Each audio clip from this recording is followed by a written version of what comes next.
Десятки россиян объявили голодовку в приемной Дома российского правительства. В частности, заемщики требуют решения проблемы валютной ипотеки в индивидуальном порядке.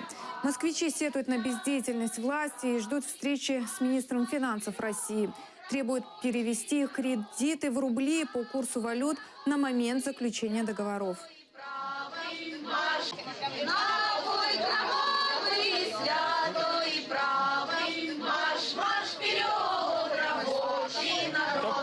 Не приглашая меня на суд, было решение о продаже моей квартиры, которая стоила тогда 4200, за 3800, выселение меня в неизвестном направлении.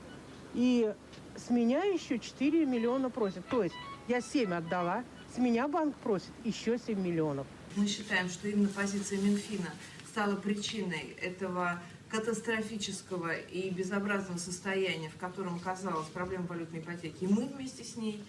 Мы утверждаем, что мы относимся к проблемной части портфеля валютной ипотеки банков. Мы утверждаем, что никто не должен быть наказан валютной